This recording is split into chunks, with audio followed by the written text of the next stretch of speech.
Hey y'all, it's Lindsey. I have about 11 billion different ways that I like to make keto chow, and I know that that drives some people a little bit nuts. However, I really enjoy just like the experimentation process of it and just trying to find what method suits me in that moment. It's inefficient. It is probably just like a huge waste of time, but it's still kind of fun. And hobbies are meant for fun, right? Normally, I melt butter first and then pour it in as the Vitamix is blending. I was thinking though, my Vitamix here does have a heat setting right here. So I'm thinking, I don't know if the glare is too much on that. I'm thinking I can just take cold butter from the fridge, pop it in here with some water and use the heat setting as it is blending to melt my butter first, thereby reducing the number of containers that I have to use. So let's give it a shot. All right, to do this, I have 1 stick of butter. I'm gonna be making 2 servings of keto chow today. So I've got 1 stick of butter. I did go ahead and cube this up smaller to aid in the melting process. Ta-da!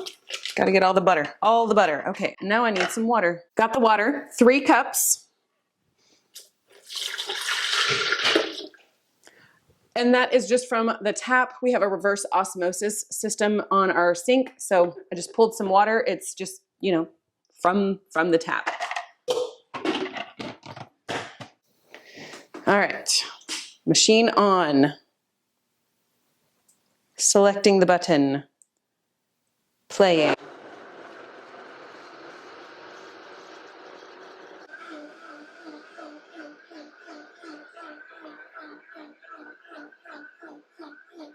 Okay, that's pretty cool. It is warm. It only, it didn't take but maybe like 2 minutes for it to get warm, and I don't have an extra dish to clean. But I'm thinking maybe I should have just dumped everything in there and allowed it to do its whole thing, just like run an entire heat cycle with the keto chow already in it, the butter in there, the water. But I'm also thinking this might be a really cool way to efficiently make a bunch of hot chocolate if you have a whole bunch of people like coming over to, enjoy some hot chocolate and you want to do it in a healthful keto way. Also, be blessed by the lighting in here. Okay. Now I'm going to add in 2 servings of my keto chow core. This is sweetened with stevia. This and blueberry pie are my 2 top favorites from keto chow. This is dairy-free. I am using butter as my fat. If you need to stay dairy-free, the core is an amazing line for staying dairy-free.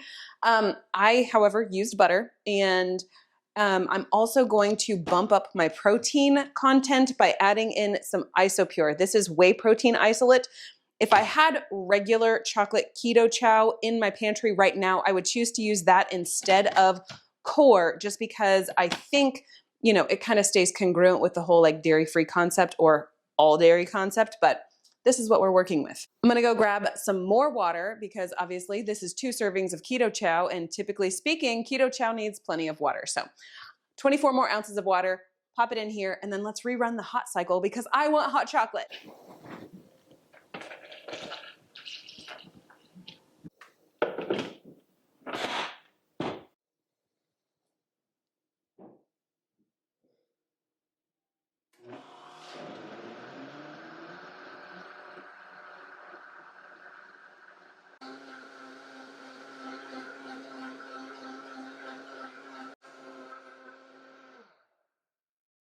Oh dear.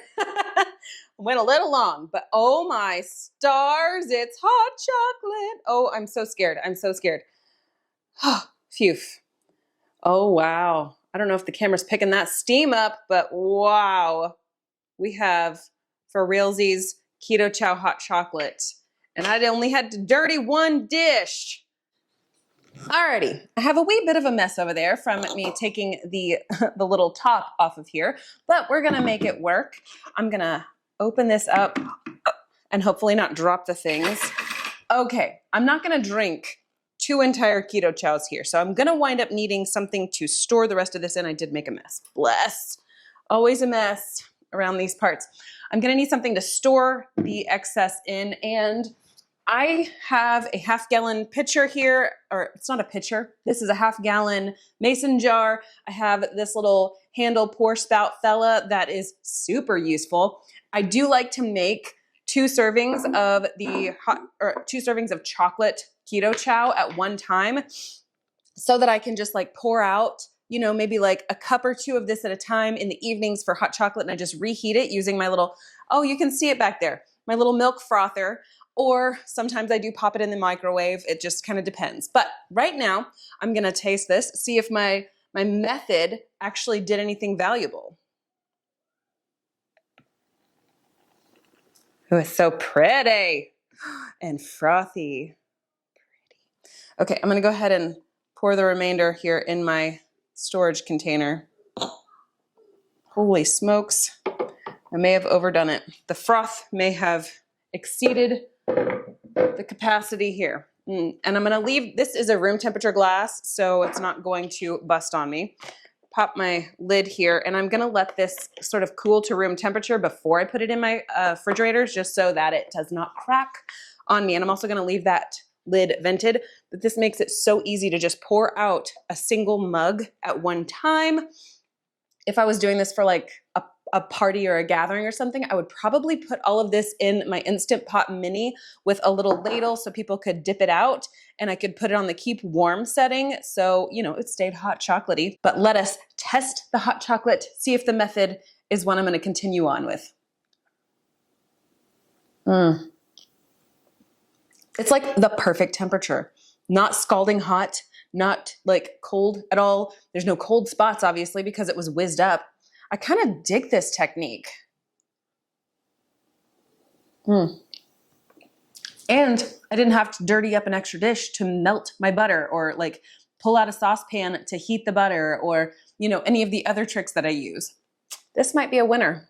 This technique is one I will probably hold on to in my arsenal of options for creating keto chow. If you'd like to grab some keto chow for yourself, I've got a link in my description box below. I also have a 10% discount. It's just Lindsey Murphy in all lowercase. And if there's any other techniques or methods for making keto chow that you have tried that I have not yet, I would love to hear about that in the comments so I can explore more.